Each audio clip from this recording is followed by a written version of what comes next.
நல்லா கொதிக்கிற சாம்பாரில் ஊற்றிக்கிங்க. அவ்வளோதான், நம்மளுக்கு சாம்பார் வெஜிடபிள்ஸ் எல்லாம் போட்டு சூப்பராக ரெடி ஆகிடுச்சு.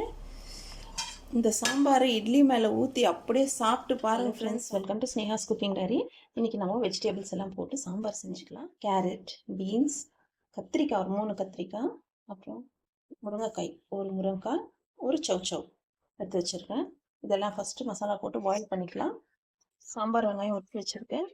ஒரு கைப்பிடி அளவு சாம்பார் வெங்காயம், பூண்டு, கத்திரிக்காய், பீன்ஸு, கேரட், சௌச்சவ், முருங்கைக்காய், உங்கள்கிட்ட எந்த வெஜிடபிள் இருக்கோ அந்த வெஜிடபிள் போட்டு நல்லா குக் பண்ணிக்கோங்க. செப்பரேட்டாக பாயில் பண்ணிக்கோங்க.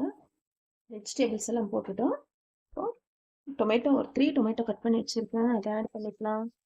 மசாலாஸ் போட்டுக்கலாம். இன்னொரு 2 ஸ்பூன் அளவு குழம்பு தூள் போடுறேன். ஹோம்மேட் குழம்பு தூள் 2 டீஸ்பூன் அளவு போட்டுங்க. அப்புறம் சில்லி பவுடர் நம்ம காரத்துக்கு தகுந்த மாதிரி அதில் 2 ஸ்பூன் போடுறேன். பருப்பில் நம்ம மஞ்சள் தூள் போடல, இப்போ காயில் போடுறது தான் மஞ்சள் தூள்.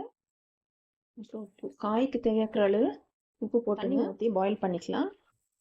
காய் முழுகிற அளவுக்கு தண்ணி ஊற்றுங்க, போதும். பாயில் ஆகிருக்கு. இந்த ஸ்டேஜில் நம்ம புளி தண்ணி ஊற்றிக்கலாம். நான் குட்டி நெல்லிக்காய் சைஸ் அளவு புளி எடுத்து ஊற வச்சுருக்கேன். புளி தண்ணி ஊற்றிக்கலாம். இந்த புளி தண்ணியிலேயே இந்த வெஜிடபிள்ஸ் எல்லாம் குக் ஆகட்டும். பருப்பு வந்துடுச்சு. பருப்பு செப்பரேட்டாக, வெஜிடபிள் மசாலா, புளி தண்ணி எல்லாம் ஊற்றி அது செப்பரேட்டாக பாயில் பண்ணிக்கணும். அப்புறமா ரெண்டுத்தையும் மிக்ஸ் பண்ணிக்கலாம். பாருங்கள், பருப்பு இந்த அளவு குக் ஆகிருக்கணும். புளி தண்ணியில் மசாலாவில் நல்லா ஃபுல்லாகவே வெஜிடபிள்ஸ் எல்லாம் நல்லா பாயில் ஆகிடுச்சு. இந்த ஸ்டேஜில் உப்பு காரம் டேஸ்ட் பார்த்துங்க. இப்போ நம்ம வேக வச்சுருக்கிற பருப்பு ஊற்றிக்கலாம்.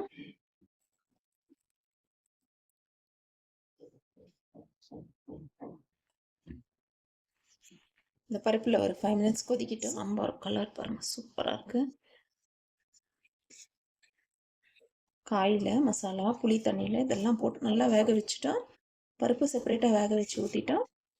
இப்போ இது ஒரு 5 மினிட்ஸ் கொதிக்கிட்டோம். அப்புறம் தாளிச்சிக்கலாம். குழம்பு நம்மளுக்கு சூப்பராக ரெடி ஆகிடுச்சு. தாளிச்சிக்கலாம். ஆயில் இல்லை கீ ஊற்றிங்க சாம்பார் தாளிக்கிறதுக்கு. வடகம், ஹோம்மேட் வடகம். இன்னும் கொஞ்சம் கூட நான் பெருங்காயம் ஆட் பண்ணுறேன். வடகம் எப்படி சேர்த்து வீடியோ அப்லோட் பண்ணியிருக்கேன் ஃப்ரெண்ட்ஸ், அதையும் வாட்ச் பண்ணுங்கள். வடகம் நல்லா ஃப்ரை ஆகிடுச்சு. ஸ்டவ் ஆஃப் பண்ணிக்கோங்க. நல்லா கொதிக்கிற சாம்பாரில் ஊற்றிக்கோங்க. அவ்வளோதான், நம்மளுக்கு சாம்பார் வெஜிடபிள்ஸ் எல்லாம் போட்டு சூப்பராக ரெடி ஆகிடுச்சு. இந்த சாம்பாரை இட்லி மேலே ஊற்றி அப்படியே சாப்பிட்டு பாருங்கள் ஃப்ரெண்ட்ஸ். சாப்பிட்டு எப்படி இருந்துச்சு கமெண்ட்ஸ் தெரியப்படுத்துங்க. ஆனால் இன்றைக்கி நான் ரைஸோடு தான் சர்வ் பண்ண போகிறேன். லஞ்ச் ஸ்பெஷல் இன்னைக்கு சுட சுட ரைஸு. ஃபஸ்ட்டு நம்ம கீ போட்டுக்கலாம்.